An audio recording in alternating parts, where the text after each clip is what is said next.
ओम नमः शिवाय। My beautiful kind hearted human. मैं श्री शिवानी गुप्ता आपका बहुत बहुत स्वागत करती हूँ अपने इस विचार मुक्ति अभियान में। सबसे पहले मैं एक बात कहना चाहूँगी, चूँकि मेरी आदत नहीं है कि मैं ऐसे कैमरे के सामने बैठ के वीडियोस वगैरह बनाऊँ, तो उसकी वजह से मैं फ्लुएंटली बात नहीं कर पाऊँगी। तो इसलिए मैंने अपने विचारों को लिख लिया है, जिसको देखकर ही मैं अपनी बातों को कहूँगी। लेकिन चूँकि मैं इस कार्य को करना चाहती हूँ, इसलिए मैं कोशिश कर रही हूँ। आशा करती हूँ कि आप मेरी इस कोशिश में मेरा सहयोग करेंगे। Thank you. तो चलिए शुरू करते हैं। विचार क्रांति अभियान, जिसके माध्यम से हम अपने विचारों में उपस्थित विकृत विचारों से खुद को मुक्त करने का प्रयत्न करेंगे। इसी कारण से मैंने मेरे चैनल का नाम रखा है विचार क्रांति से विचार मुक्ति। ये एक ऐसी सोच से समझ की ओर बढ़ने का सफ़र है, जिसकी सहायता से हम जीवन में रोज़ आने वाली समस्याओं से मुक्त हो सकते हैं। जी हाँ, वो समस्याएं जो हम स्वयं सिर्फ अपने विकृत विचारों के कारण अपनी और अपनों के जीवन में खड़ी कर देते हैं। मैं अपनी इन वीडियोस में अधिकतर स्त्री के ऊपर बात करूंगी, लेकिन मैं कभी भी एक पक्षीय नहीं रहूंगी। मैं सदा हर पक्ष की ओर से सोचने का प्रयत्न अवश्य करूंगी। फिर भी अगर मेरी बातें किसी वर्ग को आहत करती हैं, तो मैं उनसे क्षमा चाहूँगी, अगर वो पक्ष सही हुआ तो। अन्यथा मैं अपनी बात के साथ, अपने विचारों के साथ ही आगे बढ़ूँगी। तो चलिए शुरू करती हूँ। चूँकि मैं एक गृहिणी हूँ, तो आज मैं गृहिणी के ही एक ऐसी समस्या की बात करूँगी जो शायद किसी को समस्या ना लगती हो, पर इस विचार का एक गृहिणी के मानसिक स्तर पर बहुत चोटिल प्रभाव पड़ता है। उसको एक मानसिक पीड़ा पहुंचती है। एक लड़की, एक स्त्री, जब उसका विवाह होता है, उससे पहले उसके बहुत से छोटे बड़े सपने होते हैं जिन्हें वो पूरा करना चाहती है। उन सपनों को वो जीना चाहती है, लेकिन परिस्थितियाँ और परंपराओं के नाम पर कुछ ऐसे होता है कि वो धीरे धीरे उन सपनों को पीछे छोड़ाती है, अपनों के लिए जीने लगती है। और कब अपने लिए जीना भूल जाती है, इस बात का उसको स्वयं आभास नहीं होता है। वो खुद को, अपने पति को, उनके परिवार को, अपने बच्चों को, उन सभी के लिए खुद को पूर्णतः समर्पित कर देती है, और बदले में बस इतना चाहती है कि वो उसे प्यार करें, उसे सम्मान दें, उसे इज्जत दें। यहाँ पर मैं एक डिस्क्लेमर ऐड करना चाहूँगी। मैं जो भी कहूँगी वो उन लोगों के लिए है जो स्त्री का सम्मान नहीं करते हैं, उसकी रिस्पेक्ट नहीं करते हैं, उनकी वैल्यू नहीं करते हैं। बट जो ऐसा करते हैं, उनको मैं दिल से थैंक यू कहना चाहूँगी। अब मैं जो भी कहूँगी वो सुनने में बहुत छोटी बात लग सकती है, पर ये बात एक स्त्री को पूरे जीवन दुखी व असंतुष्ट रखने के लिए पर्याप्त है। हर किसी को एप्रिसिएशन अच्छा लगता है, कोई भी हो उसे एप्रिसिएशन अच्छा लगता है, पर एक स्त्री वो अपने आप को अपने परिवारजनों के लिए पूर्णतः समर्पित कर देती है, फिर भी एप्रिसिएशन तो बहुत दूर की बात हो जाती है। उसे सुनने मिलता है, दिन भर तुम करती क्या हो। एक स्त्री जो हर किसी की लाइफ में वैल्यू ऐड करती है, हम उसकी वैल्यू ही नहीं करते हैं। जो अपने जीवन का आराम त्याग देती है ताकि परिवार के प्रत्येक सदस्य अपना कार्य आराम से कर सकें, अपने जीवन को आराम से जी सकें। जब सब छुट्टी मनाते हैं ना, तब वो दुगना काम करती है, और हम उसके लिए उसे धन्यवाद देना तो दूर की बात है, उसका सम्मान भी नहीं करते हैं। उल्टा हम उसे अपमानित करते रहते हैं। ये काम ऐसे नहीं हुआ है, खाना ऐसा नहीं बना है, ये चीज़ें ऐसे नहीं रखी गई है। अरे भाई, खुद कर लो। अगर ऐसा है तो आप अपने काम खुद करके देखो। कभी जब तुम आराम कर रहे होते हो ना, तो वो एक साथ चार काम कर रही होती है। जाने हम बिना मनुष्यता के खुद को मनुष्य कह कैसे लेते हैं। हम इतने खुदगर्ज और एहसान फरामोश होते हैं ना, कि क्या कहूँ। इसीलिए मैं स्त्रियों से एक बात ज़रूर कहना चाहूँगी, रुको और विचार करो। हम स्त्रियां जब खुद को इतना समर्पित कर देते हैं, अपने आप को इतना समर्पित भाव से अपनों को सौंप देते हैं, तो हमें ये अपमान क्यों सहना पड़ता है? रुको, विचार करो। इसका कारण वो नहीं है, हम स्वयं हैं। पहले तो हम स्वयं स्वयं का सम्मान करना भूल जाती हैं।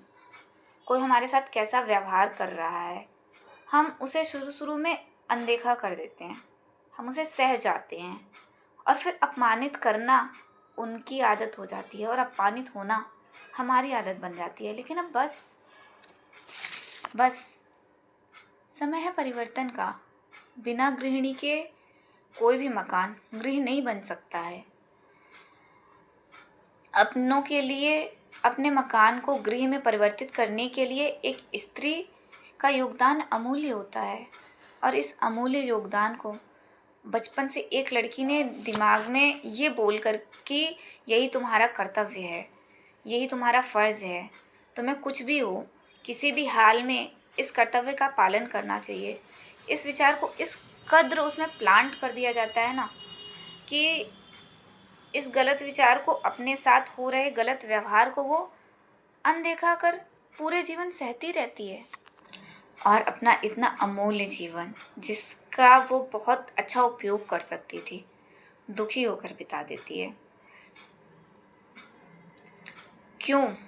एक स्त्री का फर्ज बस इतना सा ही है, ऐसा क्यों? नहीं, ये आपका फर्ज नहीं है। ये आपकी अपनी इच्छा होनी चाहिए, अपना प्रेम, अपना फैसला है। तो उन सदस्यों को अब इसका एहसास कराना होगा और वो हमें ही कराना होगा कि आपने उनका ख्याल रखना चुना है। आपने इस बात को चुना है कि आप उनका ख्याल रखना चाहते हो। ये आपका कोई ऐसा नहीं है कि आपको करना ही करना है, और वो भी तब जब वो आपकी वैल्यू ही नहीं कर रहे हैं। आपने इसे चुना है क्योंकि आप उनसे प्रेम करते हैं। ये आपकी कोई ड्यूटी, फ़र्ज़, कर्तव्य या मजबूरी नहीं है।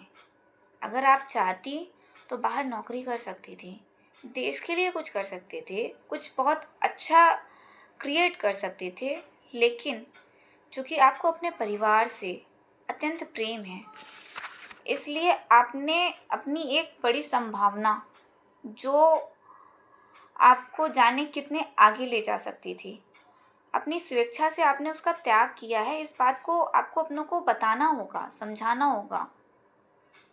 लेकिन अगर इसी तरह एक गृहिणी को अपमानित किया जाता रहेगा ना, तो इस त्याग को त्यागना त्याग देगी। फिर कहाँ जाओगे आप सब? मेरा विनम्र निवेदन है सभी से कि अपनी माँ, बहन, भाभी, स्त्री का कोई भी स्वरूप हो, अगर वो गृहिणी है तो उसके इस बड़े बलिदान का सम्मान करो।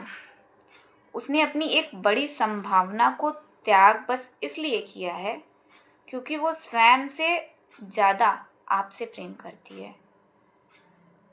उसे पसंद है आपका ख्याल रखना, तो आप भी उसका ख्याल रखिए। और मैं सभी स्त्रियों से कहना चाहूँगी, आप एक दूसरे से किसी भी रिश्ते में हो, कोई भी, अपने घर की स्त्रियों का सम्मान करना आरंभ कर दीजिए।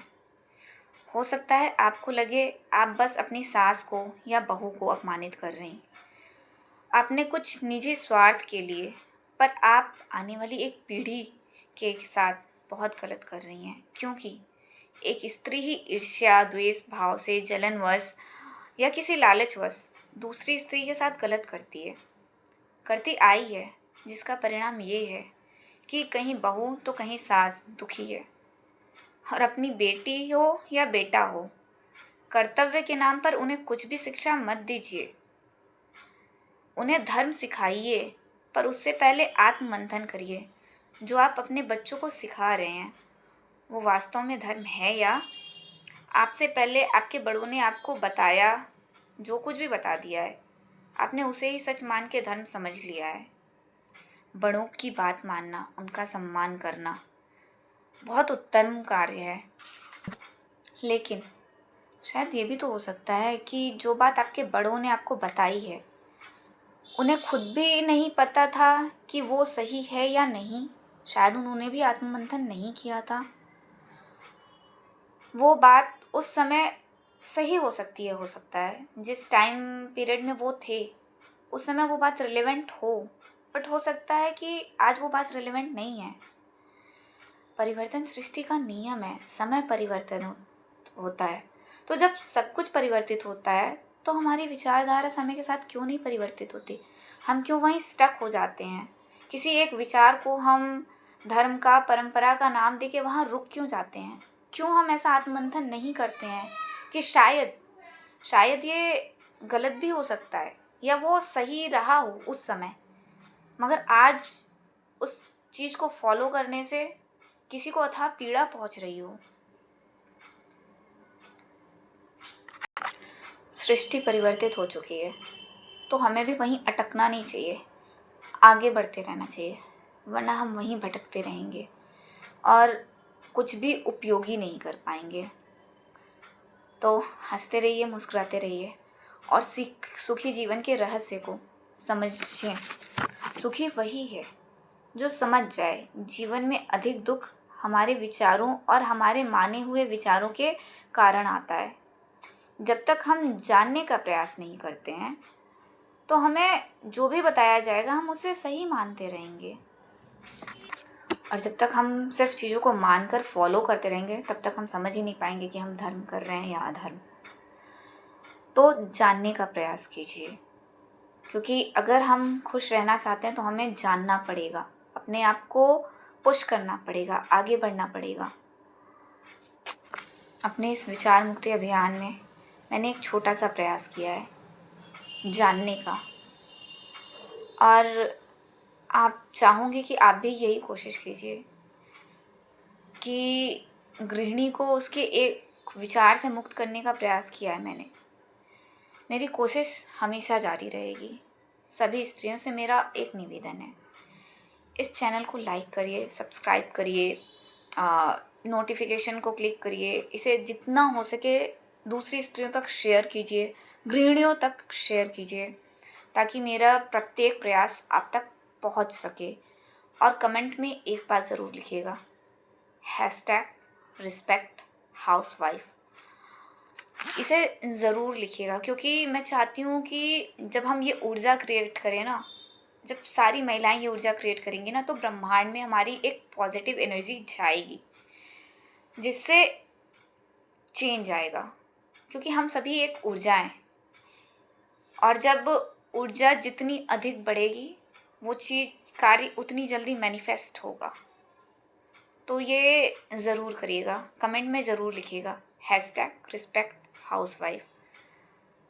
तो आप सभी से मिलूँगी किसी और वीडियो में। मेरा ये वीडियो पूरा सुनने के लिए आपका बहुत बहुत धन्यवाद। Thank you. ओम नमः शक्ति शिवाय।